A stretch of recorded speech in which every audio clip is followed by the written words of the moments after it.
ব্যবসা নিয়ে ব্যস্ত, চাকরি নিয়ে ব্যস্ত, কৃষিকাজ নিয়ে ব্যস্ত, মাছ ধরা নিয়ে ব্যস্ত, ধান নিয়ে ব্যস্ত, ছেলে নিয়ে ব্যস্ত, বিবি নিয়ে ব্যস্ত, দুনিয়ার উন্নতি নিয়ে ব্যস্ত, বাড়ি করবো, গাড়ি করবো, এটা করবো, সেটা করবো, এন্দা বাড়ি বানাবো, এন্দা পুকুর কাটবো, এন্দা কেকসাব, এন্দা দোকান দিবো, এই নিয়ে ব্যস্ত। আমার আল্লাহর খবর নেই বন্ধু আমার।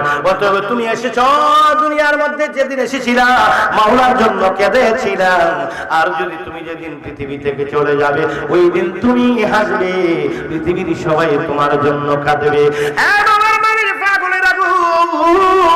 তাই একজন কি বলেন, একজন দার্শনিক বলেন, এমন জীবন করিও গঠন, মরণে হাসিবে তুমি কাঁদিবে ভুবন। এমন জীবন গঠন করতে হলে ইবাদত লাগবে। ইবাদত করার পরে বন্ধুরা আমার, যেহেতু তুমি মুসাফির, সফর বিষয়ে এসেছ, আমি মাত্র ৩-৪ ঘন্টার জন্য এসেছি, মাত্র ৩-৪ ঘন্টার জন্য দাঁতমন্ডল এসেছি। আমার বাড়ি কুমিল্লা জেলা বুড়িচং উপজেলা মইনিয়া নজরুলিয়া দরবার শরীফ, সেখান থেকে এসেছি, সেখানেই চলে যাব যদি বেঁচে থাকি। মুসাফির, এখন নামাজ পড়তে হবে আমাকে, মুসাফির হিসাবে কসর করতে হবে। মুসাফির তদ্রুপ রূহের জগৎ থেকে দুনিয়া এসেছেন, মুসাফির হিসাবে চলে যাবেন আপন ঠিকানায়। কোন ঠিকানায়? কোন ঠিকানায়? ভাবের দেশে চলো রে মানুষ, ভাবের দেশে চলো। এই ছেলেটা আবার আসছে এখানে, কি হয়েছে? ওইদিকে যাও। দেখবি মাওলার নূর তাজাল্লা, দেখবি মাওলার নূর তাজাল্লা, চর্ম চোখের পর্দা খুলো, বাবের দেশে চলো রে মানুষ, বাবের দেশে চলো। আল্লাহু আকবার কর। ইয়া রাসূলুল্লাহ বলেন, ইয়া ওলি আল্লাহ বলেন, আমার নবীর পাগলের আগো, মুসাফির হিসেবে এসেছো, এই দুনিয়ায় থাকার জায়গা না, তুমি যাবে অন্ধকার কবরে। আসেন, কোথায়? কবরে যাবেন। কবর হলো আখিরাতের প্রথম মঞ্জিল। কোন মঞ্জিল?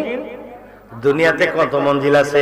এই নাসিরনগর মঞ্জিল, হ্যাঁ, দাঁতমন্ডল মঞ্জিল, নাসিরনগর মঞ্জিল, আব্দুল মজিদ মঞ্জিল, আব্দুল করিম মঞ্জিল, ভুইয়া মঞ্জিল, চৌধুরী মঞ্জিল, খা মঞ্জিল, এই মঞ্জিল। আমার বাড়ির নাম সাদকপুরি মঞ্জিল।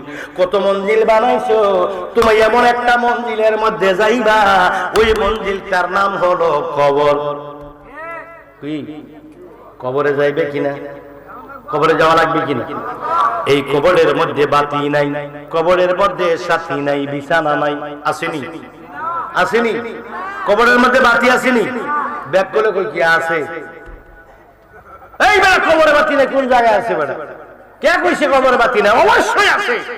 কবরে বিছানা নাই, কে বলছে বিছানা আছে? কবরের মধ্যে কি নাই? সাথী নাই, কে বলছে? অবশ্যই সাথী আছে। এখানে আলো, ওই বন্ধু কবরের মধ্যে বাতি নিয়ে যেতে হয়, কবরের মধ্যে বিছানা নিয়ে যেতে হয়, কবরের মধ্যে সাথী নিয়ে যেতে হয়। নিয়ে যাইতে পারলে আছে। হ্যাঁ, এই বেটা আমি এখন কুমিল্লা থেকে আসছি, আসার সময় আমার প্রয়োজনীয় জিনিসপত্র রয়েছি, মোবাইলটা আমি সাথে নিয়েছি। কেমনি দেখাই সরব, কম দামি মোবাইল। কি তাও সমস্যা? জামিলা থাকলে সমস্যা থাকলে কইয়েন, মোনাজাত করে দিব। শরম লাগে, কম দামি মোবাইল দেখছো নি? 1600 টাকা। অন্য বাড়তে বাড়তে 24 হয়ে গেছে গা। এত বড় হুজুর 1600 টাকার মোবাইল ছাড়াই শরম না? আচ্ছা, এই মোবাইলটা সাথে নিয়ে আসছি, এই জন্য কথা বলতে পারি। সাথে নিয়ে আসলেই কথা বলতে পারতাম। আরেকটা আছে মোবাইল, ওই হেন বুঝছেন, লটকায় রাখছে, লাভ দিয়ে রাখছে। এটা আমার লোকের ধ্যান চালায়। ও আমার ভাই, তো আমার এই রুমালটা নিয়ে আসছি, এই জন্য সাথে আছে, না লেগে থাকতো। কবরের মধ্যে সাথী আছে, কবরের মধ্যে বাতি আছে, কবরের মধ্যে আলো আছে, বিছানাও আছে, নিয়ে যেতে হবে। এখন কেমনে নেওয়া লাগে, কি করলে নেওয়া যায় বলবো কিনা? বলবো। আরে কবরে যে সাথী, এই সাথী পাইলে জীবনে আর কোন সাথীর কাম লাগবে না। হ্যাঁ, দুনিয়ার সাথী ওয়ান টাইম গ্লাস খাইয়া ফালাই দেয়, আর এমন সাথী কবরে পাবো যিনি আর জীবনে ফালায় না, বেইমানি করে না। যিনি বেইমানি করে না, আব্বা প্লিজ, ও এটা তো স্যান্ডেলে বাইরে না, কইও ভাই একটু তাফাত যান দূরে, এখানে কথা কইেন না। কবরে সাথী থাকবে, বাতি থাকবে, বিছানা থাকবে। তাহলে বইলা দিই, কবরে বাতি নিয়ে যেতে হবে। ইমানদারের কবর অন্ধকার থাকবে না, আলোকিত থাকবে। কারণ হলো কবরের বাতি হবে আপনার ঈমান। সবার কবর আলোকিত নয়, সবার কবর অন্ধকার থাকবে। ইমানদারের কবরে আলো জ্বলবে, নূরের বাতি জ্বলবে। তাহলে কি এখন যদি ঈমান নিয়ে মরতে পারেন, ইমানদারের কবর হবে, নূরের আলো জ্বলবে। আল্লাহ বলবেন আমার ইমানদার কবরের মধ্যে নূরের বাতি জ্বেলে দাও। কারণ হলো আমার বান্দা ঈমান নিয়ে কবরের মধ্যে এসেছে। দুই নম্বরে কবরে বিছানা নাই, বিছানা লাগবেও না। একদিন রাত্রে শুইয়া শুইয়া আমি কান্দি, রাতের বাজে 3টা। বাবা রে, এক জায়গায় গেলাম, বিছানা নাই।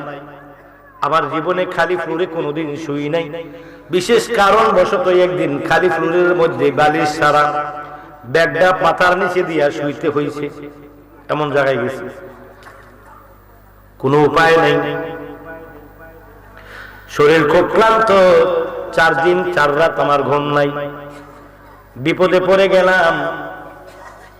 বিছানাতে বিছানা নাই, নরম বিছানা নাই। ফ্লোরের মধ্যে শুইছি, আমার পিঠটা ব্যথা করতেছে। বালিশ ছাড়া শুইছি, আমার মাথা ব্যথা করতেছে। হঠাৎ করে রাত্র বাজে 3টা, আমার মনে হইয়া গেছে একদিন আমার এমন একটা গাড়ি দিয়া নিব রে, যে গাড়িটা মসজিদের বারান্দায় ঢাকনা দিয়া রাখছে। 4 জন ড্রাইভার গাড়ি চালাইব রে। 4 জন ড্রাইভারের চাকা থাকবে 8টি চাকা, 8 চাকার একটি গাড়ি। 4 পায়ার একটি গাড়ি, 8 চাকাওয়ালা। 4 জনে কান্দে লইয়া আমারে এমন একটা কেবিনের মধ্যে শোয়াইব, এমন একটি কেবিনের মধ্যে শোয়াইব। আজকে পিঠের নিচে আমার কিছু নাই বিদায় আমি বড় কষ্ট পাচ্ছি। আধা ঘন্টা শুয়ে থাকার পরে শুইতে পারি নাই, দেওয়ালের সঙ্গে ডেলান দিয়ে বসছি। কারণ জীবনে কোনোদিন শক্ত বিছানা এভাবে শুইনি, জীবনে কোনোদিন বালিশ ছাড়া শুইনি। আমি ব্যাগ কি, ব্রিফকেস কি, লাকিস, ব্রিফকেস মাথার তলে দিয়া শুইছি, আবার গার ব্যথা করে। হঠাৎ করে মনে পড়ে কান্দি, আমি অন্ধকার কবরে কেমনে থাকবো? কোল বালিশ নাই, আমার কবরের মধ্যে বালিশ নাই গো। আমার কবরের মধ্যে তোষক নাই, একটা পাতলা খেতাও নাই। মাটির মধ্যে আমারে বন্ধু পাশে আইসে একটা তেলাপোকা এমনি কি আমার কাছে আইয়া গুড়গুড় করে, আরেক পাশে আইয়া টিকটিকি গুড়গুড় করে। মাকড়সা দিয়ে কুকুরের মধ্যে চলে। মনে মনে ভাবলাম ওই কবরের ভিতরে কি নাই, কবরের ভিতরে কি আমাকে মশা মারার কোনো স্প্রে নাই? রুম নাকি, রুমের দরজাটা বন্ধ করে মশার স্প্রে দিয়ে বের হয়ে যায়, মশাগুলো মরে যায়। দাবার পরে 20 মিনিট পরে ঢুকি, মশা আর থাকে না। ওইখানে কেউ স্প্রে দেবে না, ইন্দুরের ওষুধ দিবে না, তেলাপোকার ওষুধ দিবে না। আমাকে তেলাপোকায় খাইবো, কিচ্ছু করার নাই। আমার তেলাপোকায় খাইবো, ইচ্ছা মতো খাইবো, লড়ানোর মতো, আমাকে সেভ করার মতো কেউ নাই। কথাটা মনে হয় বুকের ভিতরে চাপ পড়ে কি হয়ে গেল, কান্না শুরু করলাম। সাথে সাথে রেস্টার করলাম না, উঠু ওযু করে নামাজের মুসল্লা নাই। একটি গামছা ছিল আমার ব্রিফকেসের ভিতরে, গামছাটা বিছাইয়া আমি আল্লাহর কাছে সিজদা দিয়ে এই যে চিল্লান শুরু করলাম। কানতে কানতে কানতে কানতে বললাম, আল্লাহ গো, এমন ধরনের কবরের মধ্যে যদি শুইব কেমনে থাকবো? কানতে কানতে কানতে কানতে কানতে কানতে আমার আল্লাহর কাছে বলে, আল্লাহ আমার জীবনে আর কিছু নাই, আমার জীবনে শুধু তুমি আল্লাহ কি স্মরণেই থাকতে চাই। তবে বিগত দিনের পিছনের গুনাহগুলি মাফ করে দাও। কথাটা কেন বললাম? এই মেসালগুলা মানুষের কি কবরের দিকে মানুষকে কি করে দেয়, কবরের দিকে মানুষকে মেসালগুলো উদাহরণ কেন দিলাম? এই উদাহরণগুলা মানুষের দেমাগ দুনিয়া থেকে ফিরাইয়া ইবাদতের দিকে নিয়ে যায়। নিজের কোনো গল্প বলার জন্য আসি নাই বাজান। কবরের মধ্যে তাহলে এই বাতি থাকবে, নূরের আলো। এই আলোটা কার কবরে থাকবে? আব্বা, কার কবরে? ইমানদার। এবার আসুন বিছানা। ইয়া আইয়ুহাল্লাযীনা আমানু ওয়া আমিলুস সালিহাত। যেখানে আল্লাহ ঈমানের কথা বলেছে, সেখানে আমলের কথা বলেছে। যেখানে আল্লাহ নামাজের কথা বলেছে সেখানে যাকাতের কথা বলেছে। আকিমুস সালাত ওয়া আতুজ যাকাত। নামাজ যেখানে, যাকাত সেখানে, ঈমান যেখানে, সেখানে বলেছে ওয়া আমিলুস সালিহাত লাহুম জান্নাত তাজরি মিন তাহতিহাল আনহার খালিদিনা ফিহা। চিৎকার করে জোরে জোরে বলুন সুবহানাল্লাহ। আল্লাহ বলেন বান্দারে, ও বান্দা, তুমি যখন কবরের মধ্যে শোয়াইব, ইমানদারের কবরে অন্ধকার থাকবে না, নূরের লাইট জ্বেলে দেব। আর ইমানদারের একদল মানুষ আছে, ঈমান আছে আমল নাই। একদল মানুষ ঈমান খুব শক্ত, বেশি শক্ত। কিরকম শক্ত জানেন? নিয়ে করে দেওয়ার মতো এরকম শক্ত ঈমান, কিন্তু আমল নাই। কিছু লোক আছে আমল বড় শক্ত, বাপরে বাপ, সুবহানাল্লাহ, তার মধ্যে ফেনাই আমার নবীর চিনে না, বেয়াদব শয়তান।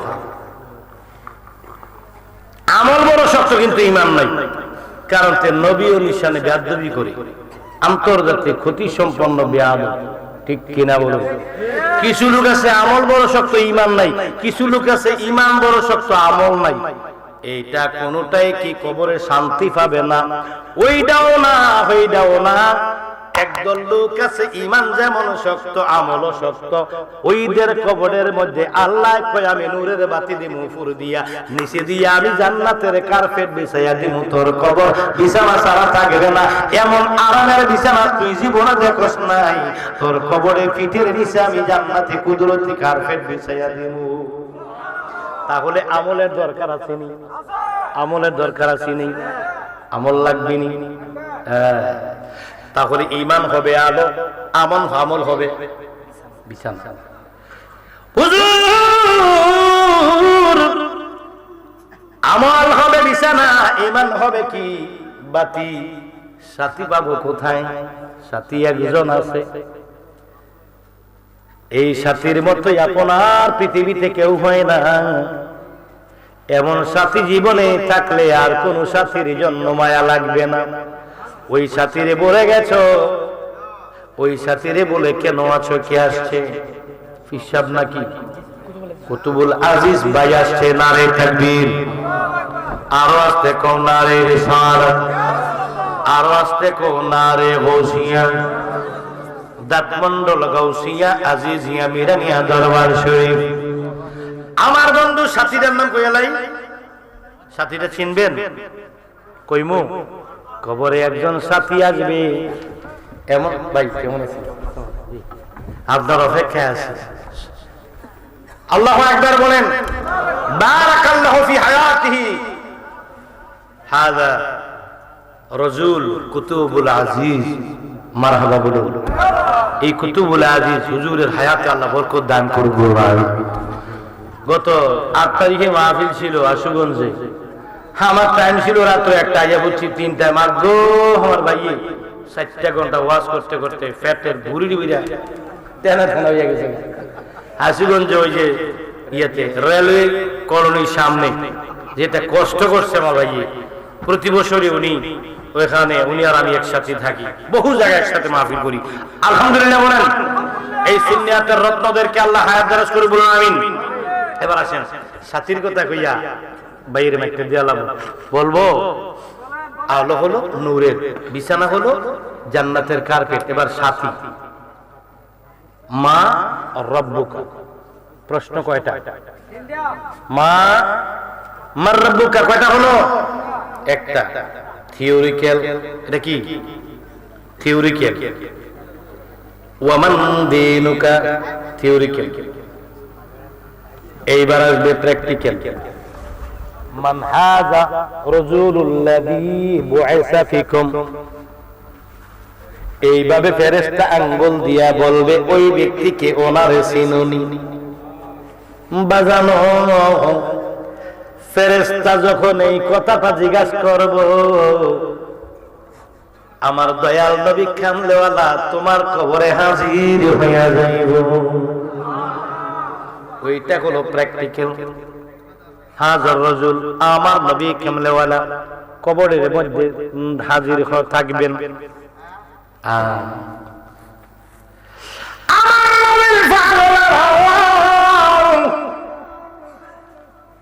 পৃথিবীর কোন সাথী তোমার কবরে থাকবে না। কত সাথী বানাইলা, কত বান্ধবীর কত কিছু ফুচকা খাওয়াইলা, চটপটি খাওয়াইলা, ফুচকা খাওয়াইলা, কত কি আলুর সব বালুর সব কত কিছু খাওয়াইলা, কোন সাথী কাজে লাগবে না। মোবাইলে কথা বলতে বলতে এখন কানে শোনো না। মোবাইল কি, মোবাইলের স্পিকার এখন আর কুলায় না। বাজান কত বন্ধু বানাইলাম, কত সাথী বানাইলাম, কত মানুষকে কত কত কিছু উপলক্ষণ দিলা। তোমার মা কবরে যাবে না, বাবা কবরে যাবে না, বন্ধু কবরে যাবে না, বান্ধবী কবরে যাবে না। যেই বিবির বুকের মধ্যে না লইলে তোমার ঘুম আসতো না, ওই বিবি তোমার কবরে যাবে না। যেই বিবি স্বামী না থাকলে বিবির ভালো লাগতো না, যেই সন্তানের মুখটা না দেখলে তুমি পাগল হয়ে যাইতা, চাকরি থেকে তুমি কি ছুটি নিয়ে ঘন ঘন আসতা, সন্তানের মুখ দেখার জন্য তুমি চাকরি করো হবিগঞ্জে বাড়ি তোমার নাসিরনগরে, বন্ধুর অফিস থেকে বের হইয়া চলে আসতা, আবার ভোরবেলা যে অফিস করতা, এই আদরের কলিজার টুকরাটার সামনেটা দেখার জন্য। কেউ তোমার সঙ্গী হবে না, একজন তোমার সঙ্গী হবে যিনি আমার নবী কামলেওয়ালা, যার ঠিকানা হলো সোনার মদিনা।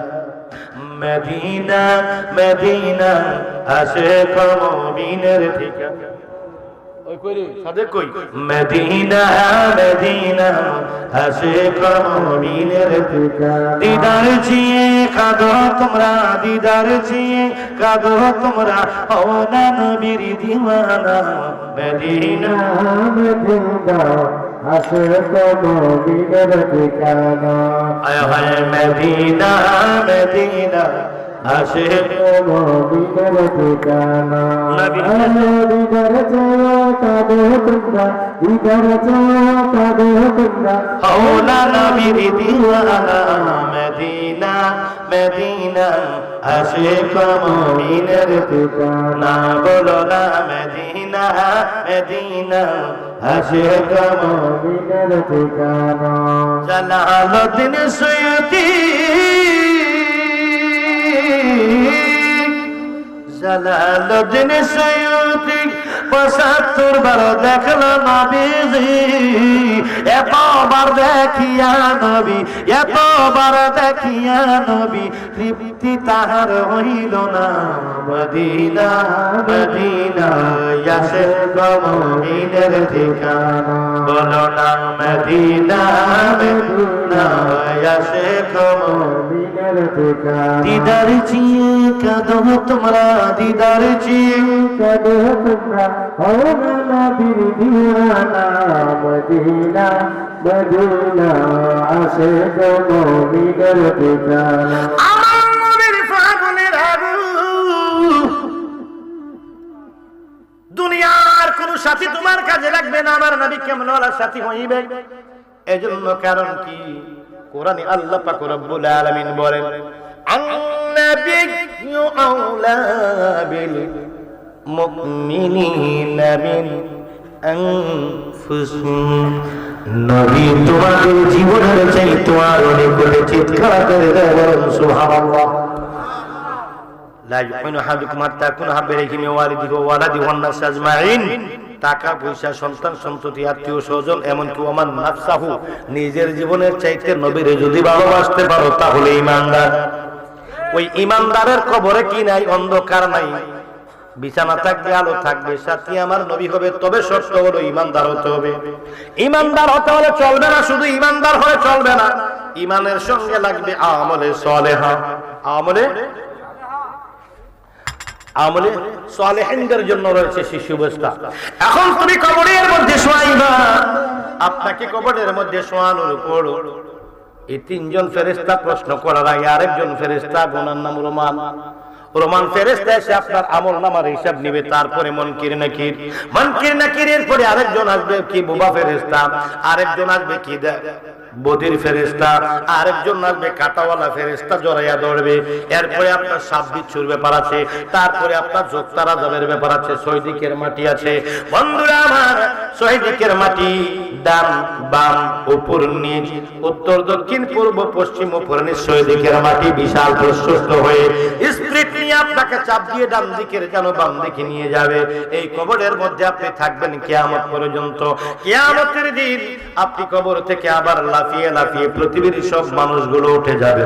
ওঠার পরে এখন আপনি যাবেন কোথায়? কিয়ামতের দিন সব মানুষ কবর থেকে উঠতে হবে, ঠিক কিনা বলুন? কবরে কেউ থাকা যাবে? ও ইদাল বিহারু, না না এটা না, ইদাল কবুরু বুসিরাত, কবরগুলো উন্মোচিত হয়ে যাবে। কোন দিন? কিয়ামতের দিন। কবরের পরে কি? কবর হলো প্রথম মঞ্জিল, দ্বিতীয় মঞ্জিল হলো কিয়ামত। দ্বিতীয় মঞ্জিল কি? আল্লাহ পাক রব্বুল আলামিন কোরআনে পাকের মধ্যে জানিয়ে দিচ্ছেন, আকাশটা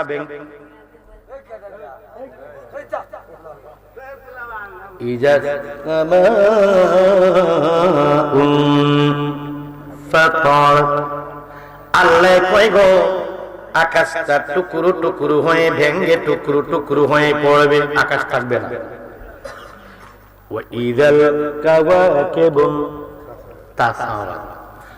তারকাগুলো ঝরে ঝরে পড়বে।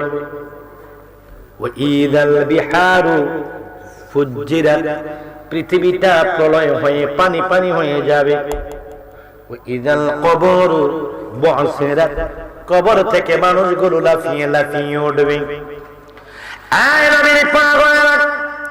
আকাশ ভেঙে যাবে, তারকা থাকবে না, জমিনটা থাকবে না। এক রাত্র আপনি পানির মধ্যে হাবুডুবু খাবেন, ঢেউগুলো থাকবে কয়েকশো হাত উঁচু, 10 হাত 20 হাত না, কয়েকশো হাত উঁচু থাকবে ঢেউগুলো।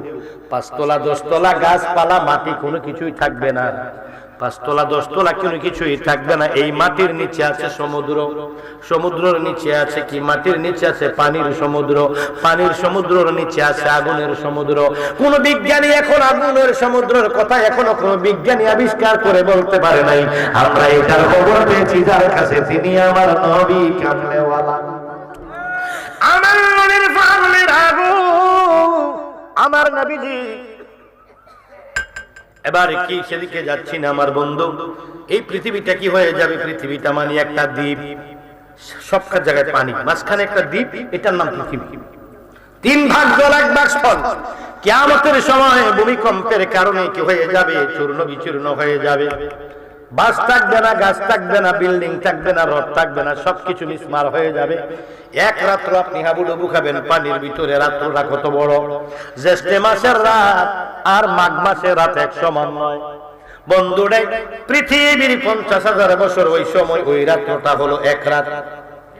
এক রাত পৃথিবীর 50,000 বছর। ওই সময়ের জন্য আপনি হাবুডুবু খাবেন। সকাল হবে 50,000 বছরের সমান এত বড় রাত সকাল হবে।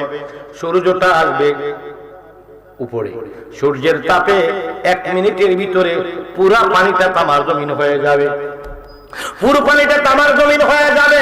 নাফসি নাফসি বলে আপনি চিৎকার করবেন। মাথার উপরে লাগবে সূর্যের তাপ, নিচে লাগবে কি? তামার তাপ।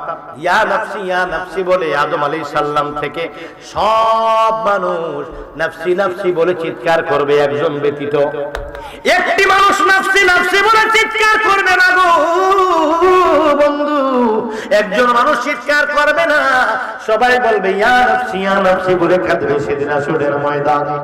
একজন মানুষ নাফসি বলে কাঁদবে না, তিনি কাঁদবে সূর্যের তাপে নয়, তামার তাপে নয়, সূর্যের তাপে নয়, অন্তরের জ্বালায়, প্রেমের জ্বালায়।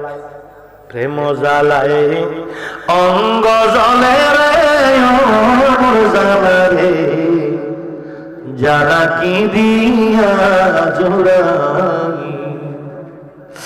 আমার প্রেমের আগুন, আমার নবী কামলেওয়ালা সেদিন ওই ইয়া নাফসি বলে কাঁদবে না। হাসরের ময়দানের দক্ষিণ পশ্চিম কর্নারের ভিতরে সিজদায় পড়ে আমার নবী কামলেওয়ালা উম্মতের দরদি নবী উম্মতি উম্মতি বলে কাঁদবে, আল্লাহ গো আমার গুনাহগার উম্মতদেরকে তুমি কষ্ট দিও না, আমি নবীর হাওলা করে দাও। আমি নবী যদি সিজদা থেকে উঠে দেখি আমার উম্মত নাফসি নাফসি বলে কাঁদে, আমি যদি দেখি সূর্যের তাপে আমার উম্মত পেরেশান, আমি যদি দেখি তামার তাপে আমার উম্মত পেরেশান, আমি নবী কেমনে সইব গো? আমি নবী সইতে পারবো না। আমার উম্মতকে কি করো তুমি আমার হাওলা করে দাও। আমার আল্লাহ ডাক দিয়া কই, ইয়া রাসূলুল্লাহ আপনি কেন টেনশন করেন? আপনাকে না শাফাতের মালিক বানায়া দিছি।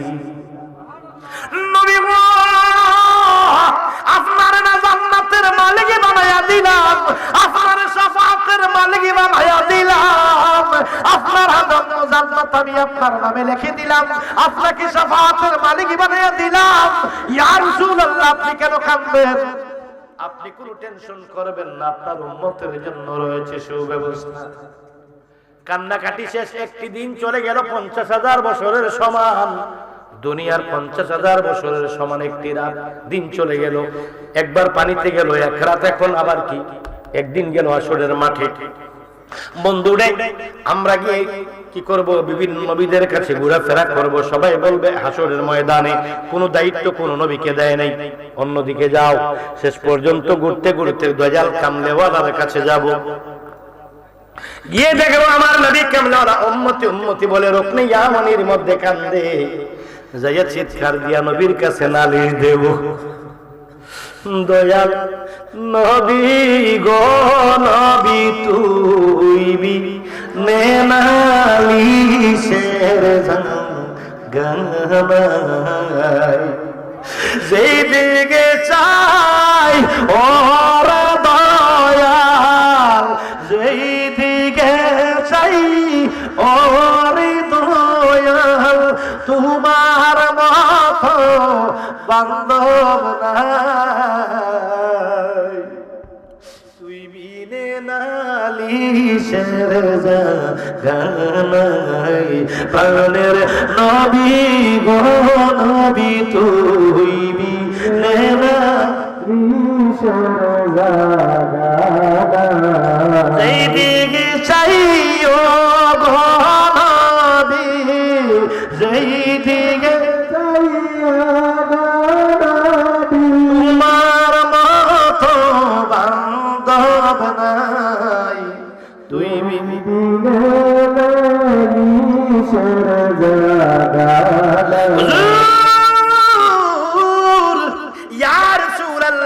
হাসরের ময়দানের কষ্ট আর সহ্য করতে পারি না, ইয়া রাসূলুল্লাহ নফসি নফসি বলে কাঁদতে কাঁদতে পেরেশান হয়ে গেলাম। ইয়া রাসূলুল্লাহ নবী গো মাথার উপরে সূর্যের তাপ আর সহ্য করতে পারি না, পায়ের নিচে তামার জমিনের তাপ আর সহ্য করতে পারি না গো নবীজি, আমরা বড় পেরেশানিতে আছি, দয়া করুন। হুজুর গো কোন নবী যখন অনেক নবীদের সঙ্গে দেখা হলো, সাহায্য চাইলাম, সহযোগিতা চাইলাম, ওরা বলল হাসরের ময়দানে ওনাদেরকে কোনো দায়িত্ব দেওয়া হয় না। ইয়া রাসূলুল্লাহ আপনার কাছে কোনো ব্যবস্থা আছে নি, আমাদের জন্য কোনো উপকার করতে পারবেন নি? আমার নবী ডাক দিয়ে কই, এটাই তো আমার কাজ, এটাই তো আমার। আমার নবী মাথা উঠাইয়া বলবে উম্মত কি হইছে? হুজুর এই অবস্থা। দৌড়ে আল্লাহর কাছে যায়, কবে এটি কি করছেন? আমার উম্মতরে এমনি কষ্ট দিয়েছেন, আপনার কি মায়া দয়া নাই? এটার নাম নিরহমান। এই বুঝি আপনি রহমান, এই বুঝি আপনি গাফার, এই বুঝি আপনি দয়ার সাগর, এই বুঝি আপনি ক্ষমাশীল। আমার উম্মতের জন্য আপনার কি মায়া লাগে না? মাবুদ রে আপনি কি করেছেন? আল্লাহ কয় আজকে আমি রহমান না, আজকে আমি কাফার। আমি আজকে কঠিন না হইলে হাসরের বিচার হবে না। আপনার কি লাগবে সেটা বলুন। আমার উম্মতের কষ্ট সহ্য করতে পারি না, আর কষ্ট দেওয়া যাবে না, এখন বিচার করতে হবে, এই মুহূর্তে বিচারের ব্যবস্থা করুন। আমার আল্লাহ কই ঠিক আছে, ওই ফেরেশতারা কইরি তোরা কই? আল্লাহ আসিল শেয়ারটা দিয়ে স্টেজটা হবে ওই হাসরের ময়দানে, স্টেজটা হবে গো আরাফাতের ময়দানে। জবরের রহমতের একটি অংশ আছে, ওই জায়গাটার মধ্যে আল্লাহ পাক একটি কি চেয়ারে নিয়ে বসাবে। বন্ধুরে, ওই হাসরের ময়দানে সব মানুষ উলঙ্গ থাকবে, কারো দিকে কারো খেয়াল নাই। আমার নবী আসতেও দুনিয়া উলঙ্গ আসে নাই, হাসরের ময়দানেও আমার নবী উলঙ্গ থাকবে না। আমার নবী ডাক দিয়ে আল্লাহ বিচারের ব্যবস্থা করেন, আমার উম্মতের কষ্ট আমি সহ্য করতে পারবো না, সম্ভব না, এখনই করুন। আল্লাহ কয়ে চেয়ার দিয়ে কুরসি দিব, আল্লাহ বসে যাবেন, বিচার শুরু হোক। শুরু হবে হ্যাঁ। আবার আল্লাহ কয় নবী গো, ইয়া রাসূলুল্লাহ, আপনাকে তো মাকামে মাহমুদা দিয়েছি, উচ্চ মর্যাদা আপনাকে দিয়েছি, এখন আপনারে আমি এইভাবে দাঁড় করে রাখবো না। রাফা'না লাকা যিকরাক, আল্লাহ কয় উচ্চ মর্যাদা আপনাকে দিয়েছি, ওয়া রাফা'না লাকা যিকরাক, নবী গো আপনাকে আপনার জিকিরকে আমি উচ্চ আসন করে দিয়েছিলাম। আপনাকে কি করেছিলাম? সম্মান দিয়েছিলাম। কোন জায়গায়? লিল্লাহিল ইজ্জাতু ওয়া লিরাসূলিহি ওয়া লিরাসূলিহি ওয়া লিল মুমিনিন।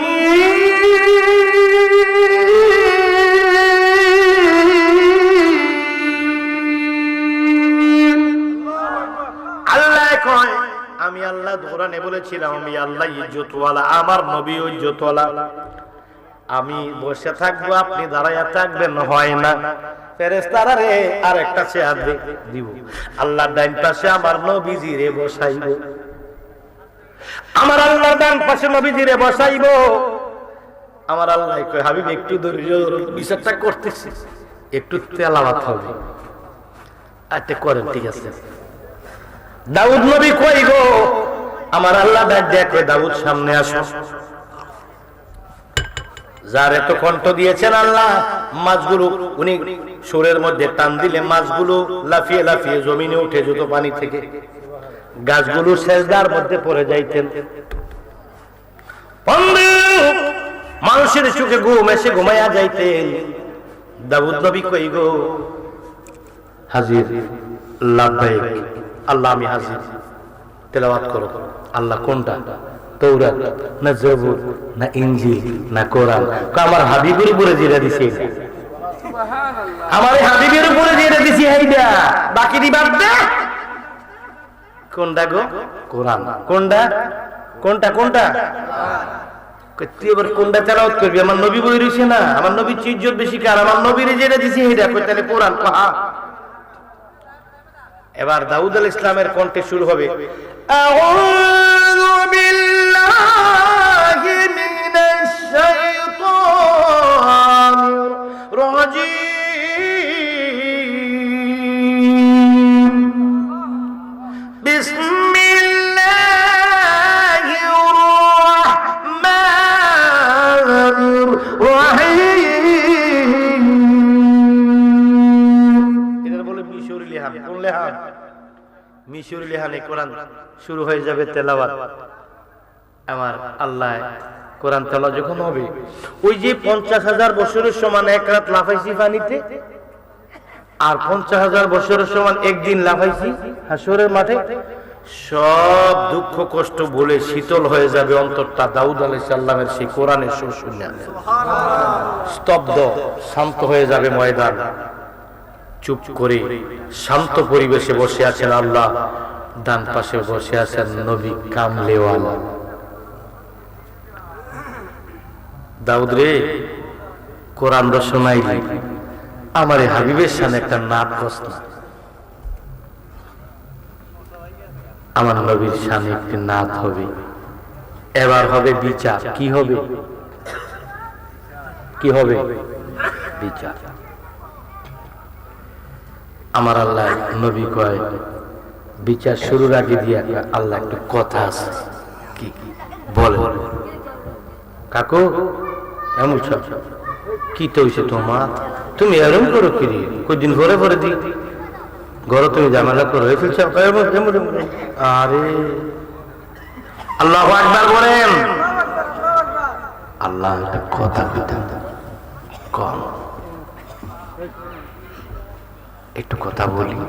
বলেন, আপনি একজন একজন করে যদি বিচার করেন কয়েক হাজার কোটি বছর লাগবে বিচারটা করতে। আমার উম্মতের কষ্ট হইব, একটু কোনো ব্যবস্থা করা যায় না? কন্যা আস্তে আস্তে হইতেছে, ব্যবস্থা আছে। আল্লাহ একটা মুস্কি হাসি দিব। সুবহানাল্লাহ। আল্লাহ কই নবী, আমি যে কোরআন শরীফটার ভিতরে সূরা বনী ইসরাঈলের ৭১ নাম্বার আয়াতে আমি কইছি, ইয়াউমা নাদউ কুল্লা উনাসিম বিইমামিহিম। আপনার কি মনে নাই গো নবী? হ্যাঁ আছে তো, কিতা বলতাম। আল্লাহ কই ইয়া রাসূলুল্লাহ হাবিব, ইয়াউমা নাদউ কুল্লা উনাসিম বিইমামিহিম। আমি বলেছিলাম কেন আপনি জানেন নি? কেন? আমি সেদিন তোমাদেরকে তোমাদের ইমামের নাম ধরে ডাক দিব, আব্বার নামে নয়, চেয়ারম্যানের নামে নয়, মেম্বারের নামে নয়। সেদিন ডাক দিব ইমামের নাম ধরে। তাহলে মুর্শিদ লাগবনি। মুর্শিদ একে আমার বাঙ্গা গোর, তারপরে নরে সর। এটা সুফান কাম নাই না?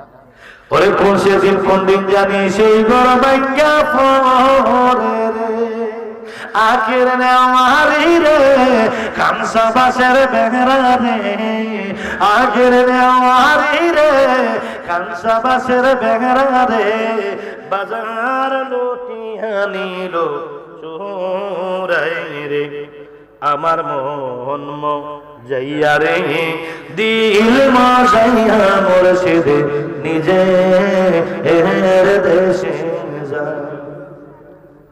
ও মুর্শিদ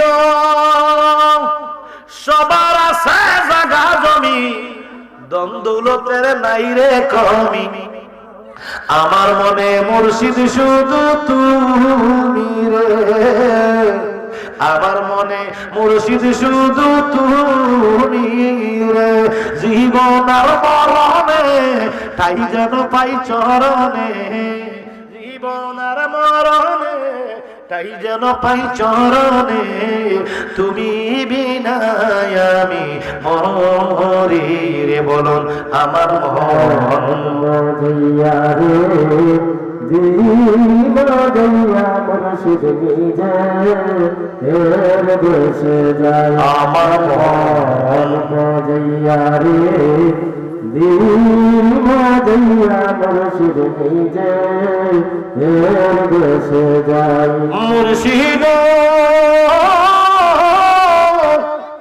একই আমার বান্দানো, তার উপরে তুফান পলকে চলকে উঠতে পানি রে।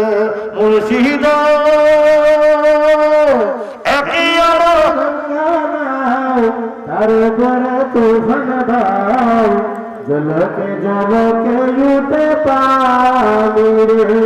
ওরে কইয়া মুর্শিদের ঠাই এই তরির বড় সাহাই, কইয়া মুর্শিদের ঠাই এই তরির বড় সাহাই, লাহ দাঁড়িয়ে দেব পারি রে। আমার মন মরিয়া রে, জীবন দইয়া মুর্শিদ নিজে এর দেশে যায়। আমার নবীর পাগলের আগু, আসুন ভাইরা, আমার আল্লাহর নবী কামলো লাগবে, আমার উম্মতের কষ্ট হইব, একটা একটা বিচার করলে কয়েক কোটি বছর লাগবে, অল্প সময় করেন। আল্লাহ কামিনা কইছি ইয়াউমা নাদউ কুল্লা উনাসিম বিইমামিহিম, আমি তোমার ইমামের নাম ধরে ডাক দেব। আমনের গ্রুপের মধ্যে কারে কারে দায়িত্ব দিবেন, ছোট ছোট গুনাহগারদের দায়িত্বটা আমনের পছন্দ মতো কেউ দিয়া, বড় বড় ফাঁসির আসামি দিয়ে আমনে লইয়া আসতে জান না, সুপারি তো আমনে দিয়ে দিছি, জান্নাতের মালিকানা দিয়ে দিছি। অল্প সময় বিচার হইয়া যাবে নবীর উম্মতের, অল্প সময় আমার নবী কামলার উম্মতের বিচার হয়ে যাবে। আল্লাহ গ্রুপ গ্রুপ করে দিয়ে আমার নবী কামলা টিম লিডারের মাধ্যমে সিস্টেম করে দিব। হাসরের মিজানের বিচারে হাসরের পরে কি, হাসরের পরে কি, কোন জাত কোন জান? মিজান। ও আমরা বাড়ি মিজান না জানি। মিজান মানে দাড়ি পাল্লা। কোন পাল্লা? নীতি পাল্লা মানে মাপ দেওয়া হবে গোনা সোয়াব নেক বদ। এবার আছে ঘটনাটা এরকম, এখন ওজন বেশি দিয়ে যেটা এমনি থাকে আমরা দেশে, ঠিক না? ওইখানে ওজন বেশি যেটা এইটা এমনি থাকবে, কম যেটা এটা নিচে থাকবে। এই মিজানটা গোনাগার উম্মতের মিজান, হাসরের উপরে মিজান শুরু হইয়া যাইব। যখন হাসরের বিচার শেষ মিজান শুরু হইব, এমন সময় আমার নবী কামনেওয়ালা জাহান্নামের মেন গেটটা দিয়া দাঁড়াইয়া কানবো। আমার নবী কামনেওয়ালা চোখের পানিতে দাড়ি মোবারক ভিজে, জামা মোবারক ভিজে যাবে। আমার নবী কয় গো, আমার কোন উম্মত জানি রে, কোন উম্মতরা জানি জাহান্নামে যায়। জাহান্নামের গেটে নবী গো তাকিবেন দাঁড়াইয়া, উম্মত যদি যায় দুজকে, লইবেন ফিরাইয়া গো নবী, আপনি নবী সাইয়্যিদুল আম্বিয়া, আপনি নবী আমরা রহমতের দরিয়া। আমার নবী দরজায় দাঁড়ায় দাঁড়ায় কাঁদতেছে।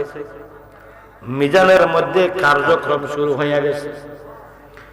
নেক দিছে বদ দিছে, দুইটার মধ্যে নেকের পাল্লাটা কি উপরে, বদের পাল্লাটা নিচে, মানি নেক বদ গুনাহ বেশি। ফেরেশতায় নামাইয়া উম্মতের লইয়া রওনা দিছে জাহান্নামে। আমার বন্ধু কিছুক্ষণের মধ্যে একটু জিকির করবো, আজ আমার শেষ মনোযোগ, কোন শব্দ করা যাবে না। বললে এখনই আধা মিনিটেই ছেড়ে দেব, সমস্যা আসেনি? সমস্যা হইতেছে? বললে আধা মিনিটে ছেড়ে দিব। আসতে ও আচ্ছা, আপনি একটু ঘুরে আসেন, 2টার পরে জিকির হবে। বাড়ি থেকে আসেন, যান যান, 2টার পরে জিকির হবে। ওঠেন, চা খেয়ে আসেন, ভালো থাকেন, যাইয়েন না, বইয়েছেন। আপনার দরকার আছে, আমার আপনার তো পাগল না থাকলে আমি জিকির কারণে করা।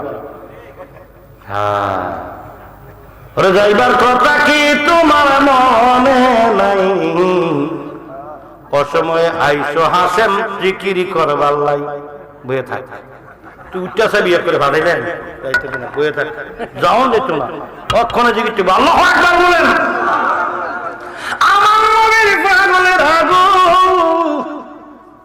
মিজান শুরু হইয়া গেছে। আমল নামা ওজন কম, গুনাহ সওয়াব নাই, লইয়া রওনা দিছে। যা মিজান থেকে নামাইয়া জাহান্নামের গেট দিয়া রওনা দিছে। যাইয়া দেখে জাহান্নামের গেটে আমার কামলেওয়ালা দাঁড়াইয়া কান্দে। আমার নবী কই দেখে, আমার উম্মত না কয়, কইল কোথায় যাও হুজুর? জাহান্নামী। কেন? মাপ দিছিলাম, তার জীবনে নামাজ পড়ছে, শুক্রবারও ঘুমাইছি, রোজা মধ্যে শুরু করে হানি হয়ে গেছে, কুলি রুচি লাগিয়ে তে মুত্যে হানি লইছে না, তে সুদও খাইছে, তে মিশও কথাও গেছে, তে মাফে কম দিছে, তে দুধের মধ্যে হানি মিয়াইতো হারাম দাদা, তে আজকে একটা হানিও শুরু করে লইতো, সার দিলে কেউ, তার মতো শিব্য হুজুর কেউ নাই। আমার নবীকে কিতারে, তুই কিতা করছিস? কান্দে, হুজুর আমি আমার মাফ করে দেন, আমি বুঝছি না। চোখের পানি দেখা দয়াল সহ্য করতে পারে না। আমার চোখেরই জল, মনেরই টান, তাই বিনে কি মন্ত্র গয়াছে, প্রাণের প্রাণ কাছে।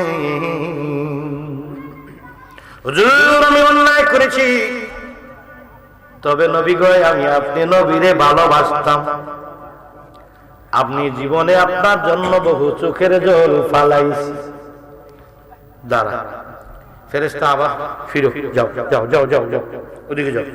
কই যেতাম হুজুর? জাহান্নামে না যেতাম। কয় দূর, আবার যা, আমি জানো যাও। হুজুর মাপ দিছি তো, আমরা মাপের চুরি করি না, আমরা ফেরেশতা। আমরা তো ফেরেশতা, মাপের চুরি করি না। কাকু আস্তে, আমরা চুরি করি না হুজুর, যা বিশ্বাস করেন আমরা চুরি করি না, আমরা ফেরেশতা। আরে দূর, আমি বেশি যা। আল্লাহ তোমার নবী কইতাছে একবার মাপ দিছি, আবার বলে মাপতাম, কি কয়? আল্লাহ কই তুই গিয়া মাপ দেখ, দূর পরে কথাটা কয় না, একটু পরে আর আসল কথাটা কম, তুই যা আবার মাপ দে। আমার নবী কইছে কয়, কোন কথা নাই, আবার যা, আবার দে মাপ দিছি। আমল না আগের মতোই, খারাপ অবস্থা, আইসিইউ রোগী। আমার নবী এবার বদের পাল্লাটার ভিতরে পকেট মোবারক থেকে একটা সিরুকট বাইর করে দিছেন। নেকের পাল্লাটা উপরের দিকে উঠে গেছে, যেটা ভারী এটা উপরে থাকবে। ফেরেশতা এবার রায় দেয়, হুজুর এটা কি করলেন? করছি আর কি। ফেরেশতা ডাক দিয়া বলে, আল্লাহ আগের মতোই মাপটা হয়েছিল। আপনার নবী পকেট মোবারক থেকে ছোট্ট একটি কাগজের টুকরা বের করে পাল্লায় দিছে। দেওয়ার পরে মিজানের পাল্লাটা এখন উল্টায় ওজন বাইরে গেছে আমল নামার, এখন কি করব? আমার আল্লাহকে আবার শোন, কার আমল নামার ভিতরে কতগুলা গুনাহ আছে, কতগুলা সওয়াব আছে আমি আল্লাহ জানি। মিজান দেওয়া লাগে না, আমি আল্লাহ সব জানি, একজন একজন করে সবগুলা আমল নামা জানি, এটার নাম আল্লাহ। আমি আল্লাহ যদি মিজান দিয়ে মাপা লাগে, তাহলে আমি আলেমুল গায়েব থাকি না। ফেরেশতা আমার নবী উম্মতের কত ভালোবাসে, আমার নবী যে কত বড় রহমত উম্মতের জন্য, আমার নবীর শান বাড়ানোর জন্য মিজান দিছি। যেই উম্মতের আমল নামার কি পাল্লার মধ্যে আমার নবী চিরকুট দিছে, ওই উম্মতটারে জান্নাতে দিয়া দে। হুজুর আপনি কি সবার বেলা এরকম করবেন? কয় না। একজনের জন্য সবার মাঝে কি এই কামটা করবেন? কয় না। কার বেলা করবেন? আমার নবী কয় আমার এমন কিছু পাগল উম্মত আছে আমার জীবনের চাইতে বেশি ভালোবাসতো। টাকার যন্ত্রণায় ছেলের পরীক্ষা টাকা লাগবো, মেয়ের পরীক্ষা টাকা লাগবো, মেয়ের বিয়েতে টাকা লাগবো, ছেলের বিয়েতে টাকা লাগবো, মা অসুস্থ টাকা লাগবে, বউ অসুস্থ টাকা লাগবে, নিজে অসুস্থ টাকা লাগবে, জমি করতে হবে, ব্যবসা করতে হবে, বাণিজ্য করতে হবে, অসুস্থতা আছে, হায়াত কম, রোগে সুগে ভুগছে। যদিও কি দুনিয়ার কি দায়ে ফিরা সাফে ফইরা, যদিও আমল তেমন একটা করতে পারছে না। ফেরেশতা শোনো শোনো শোনো, তুমি মাপ দিছো নেক এবং বদ, তুমি মাপছো সওয়াব এবং গুনাহ, আমি নবী মাপছি তার প্রেম। যদিও সে গুনাহ করে ফেলেছে, তার অন্তরে আমি নবীর প্রেমের পরিমাণ কত ছিল। আমি সব উম্মতের বেলায় আমি এই চিরকুট দিয়ে পার করে দেব না। যে উম্মতরা আমির নবীর প্রেমে ছিল দেওয়ানা, যে উম্মতরা আমি নবী ছাড়া কিছু বুঝতো না, আমির নবী পাগল পাগল পাগল আমারে ভালোবাসতো। প্রেমের পরীক্ষায় যদি 1 নাম্বার হয়, ওই তার চিরকুটটা তার জন্য দিয়ে আমি জান্নাত থেকে জাহান্নাম থেকে ঘুরাইয়া জান্নাতে দিয়ে দেব, যেহেতু আমি হলাম কাউসার এবং শাফাত এবং জান্নাতের মালিক নবী। এতটুকু পাওয়ার যদি আমার না থাকে, তাহলে আমি কেমন কি শাফাতের মালিক হয়ে লাভ হইল কি, জান্নাতের মালিক হয়ে লাভ হইল কি, সুপারিশের মালিক হয়ে লাভ হইল কি, কাউসারের মালিক হয়ে লাভ হইল কি? এটা আমি নবীর জন্য আল্লাহ এই পাওয়ার দিছে। আমার আল্লাহ কয়, ফেরেশতা নবীর সাথে বাড়াবাড়ি করিস না। মিজানের দরকার ছিল না, হাসরের বিচারের দরকার ছিল না। আমি আল্লাহ একজন একজন করে জান্নাত জাহান্নামে পাঠাইয়া দিতে পারতাম। এই হাসরের ময়দানে আমার নবীর পাওয়ার কেমন, মিজানের মধ্যে আমার নবীর পাওয়ার কেমন, এটা বোঝানোর জন্য আমি মিজান এবং হাসর টাঙ্গাইছি। এবার বুঝছেন হাসরের ময়দানে আমার নবীর দরকার আছে কিনা? কবরে, মিজানে, পুলসেরাতে, আখেরাত মালিক নবী। তো ওখানে গিয়ে কি নবীর সাথে প্রেম করবেন না? এখানে থাকতে আপনি যে নবীর প্রেমিক বুঝাইবেন দুইটা জিনিস দিয়ে, ঈমান এবং আমল। ঈমানও লাগবে, আমলও লাগবে। ঈমান বড় নবীর জন্য মজবুত। তিনটা জিনিস লাগবে গো। এক নম্বরে ঈমান, দুই নম্বরে আমল, তিন নম্বরে নবীর প্রেম। নবীর প্রেম যার অন্তরে থাকবে, মাঘ মাসের শীতের মধ্যে ঠান্ডা পানিকে ভয় করবে না। এ নবীর পাগলেরা গো, নবীর প্রেম যার অন্তরে থাকবে আর মুর্শিদের প্রেম যার অন্তরে থাকবে, তার কোনো ভয় নাই, দুনিয়া ভয় নাই, আখিরাতেও ভয় নাই। আতিউল্লাহ ওয়া আতিউর রাসূল ওয়া উলিল আমরি মিনকুম। আল্লাহর অনুগত হও, নবীর অনুগত হও। এরপরে বেলায়েতের যুগে তুমি কামেল মুর্শিদের পাগল হও। মুর্শিদ বিনে প্রেমের তালা খুলবে কেমন? আমার মুর্শিদ বিনে প্রেমের তালা খুলবে কেমন? প্রেমের তালা দেখতে বালাই খবনে, ওরে প্রেমের তালা দেখতে বালাই খোঁজতনে। আমার মুর্শিদ বিনে প্রেমের তালা খুলবে কেমন?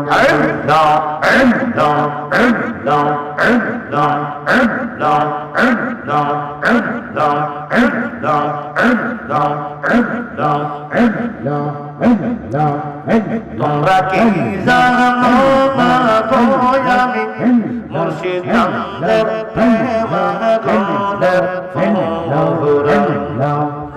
তোমরা কি জানো না মুর্শিদ চাঁদের প্রেম গনের ফুরন? এই মাইকটা স্লো মারতে, ওটা স্লো মারে, এই মাইকটা স্লো মারে, ওইটা জিকির মিলাতে পারছি না।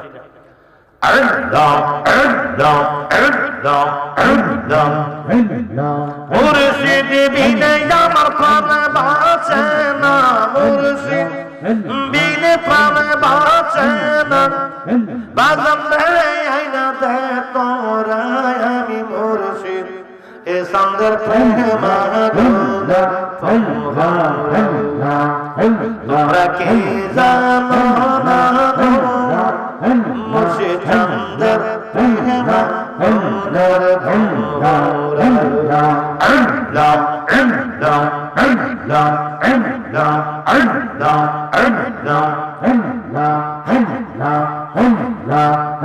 ইশারাতে প্রাণ বন্ধ নয়নে লাখিয়া বাজা ফিরে নয়নে লাখিয়া ফিরে এই জালা কি সঙ্গে গো প্রাণে, এই জালা কি প্রাগে গো প্রাণে, লুকি পায় সব ভাবনা সেই প্রাণ ও মুর্শিদ প্রেমে তোমরা কি জানো না গো আমি মুর্শিদ এ সুন্দর প্রেম গুনার ফুরন?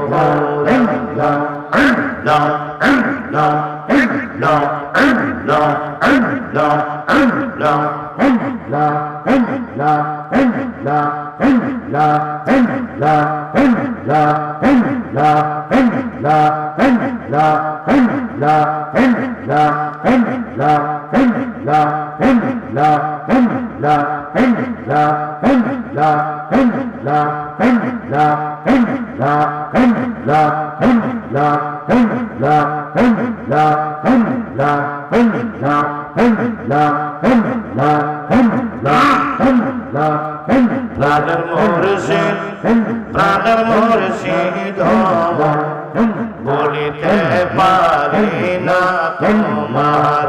প্রাণের মুর্শিদ, প্রাণের মুর্শিদ বলিতে পারি না তোমার।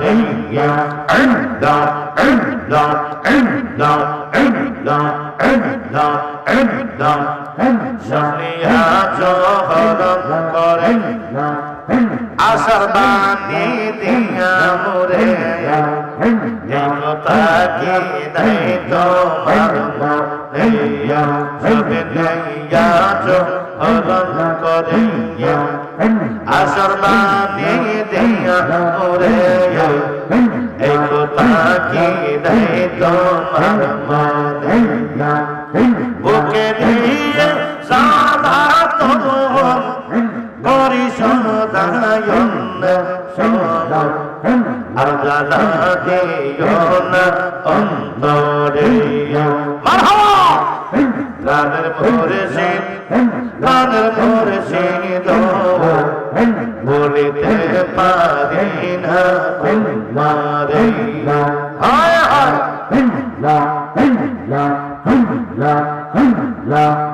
জোরে সবাই জিকির করো আমার ছেলে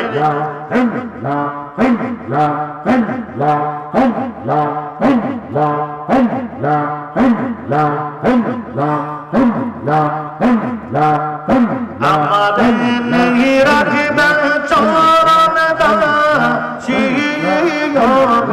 আমার মুর্শিদ প্রেম শশী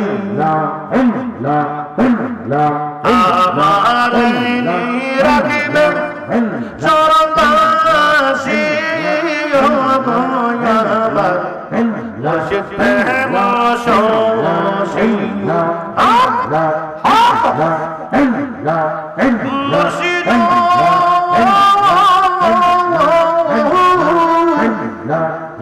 আমার সুমাতে সুবুদ্ধি গেল বাসাবাদ দিল মহাজনের বুঝি গারায়াছি সারিয়া গো লাপির গেন্দা ফুলে হইলা মশগুল